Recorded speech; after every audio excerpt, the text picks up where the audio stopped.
Thank you and welcome to the show this morning. The topic this morning is democracy in Nigeria, and we have to talk about the democracy and some of the problems that democracy confronts in Nigeria. Dr. LMadu.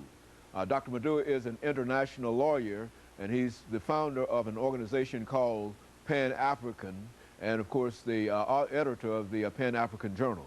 And of course, Dr. LMadu, let me welcome you to the show this morning. Thank you. Thank you. Well, and to tell you, Dr. LMadu, how delighted we are to have you, because you've given us so many excellent shows dealing with the continent of Africa and the relationship that that has with things going on indeed in this particular country. Let's start off, Dr. LMadu, by talking about the topic this morning, talking about democracy in Nigeria. And if you will, why don't you give us some information in reference to how democracy came to Nigeria and the evolution of democracy at this particular point in Nigeria? Well, of course, democracy is not something new to Nigeria. When Nigeria became independent, it established a democratic system of government based on the British parliamentary system, with a ceremonial president and an executive prime minister and the legislature. Following the 1966 military, coup that overthrew the civilian government, Nigeria became a country that was governed, by a ruthless and rapacious military clique for over 30 years.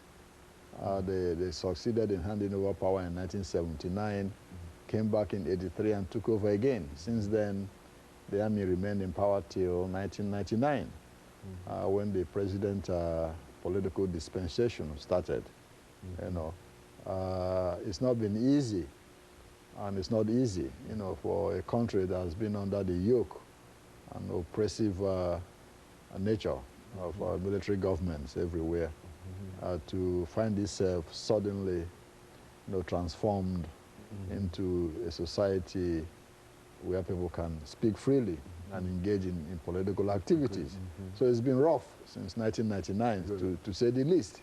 It's not been an easy experiment after so many years, of being under the thumb of a military dictatorship. Exactly, clique of military officers who accomplished nothing but loot the treasury. So President Obasanjo, who himself was a military leader, transformed into a civilian president, is also finding it difficult, to transform himself from somebody who gives orders to somebody who has to build a consensus, to govern. But credit should be given to him, for at least trying to steer the country towards a more, peaceful, democratic existence.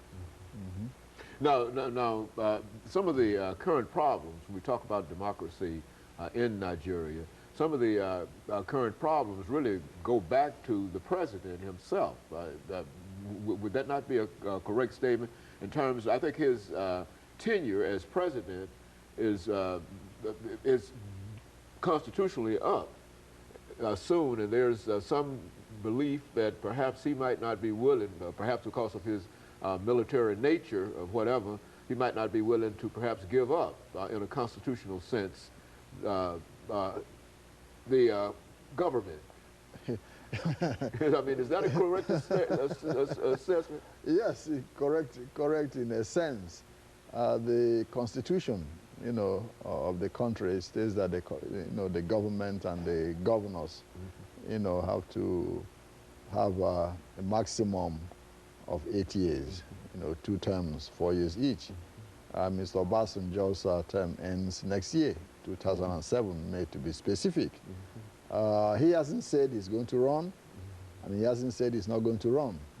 But like everywhere else, you have a lot of political opportunists and sycophants who've been running around the country trying to amend the Constitution to give the president 4 more years, and some of the governors, to extend their terms to 4 more additional years.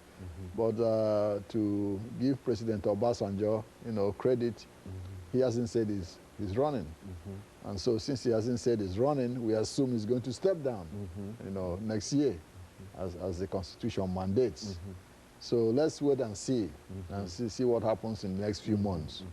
you know, before we make a determination on whether he wants a third term or not. But all indications are, you know, that he will not run, you know, but you never know. Well, and of course, we've got about 20 seconds before we end this segment for today. But when we come back, Dr. Madu, let's see if we can have you to talk about some of the possibilities if he decides to run and be elected again. And of course, we'll be back with our audience following this very, very short commercial break.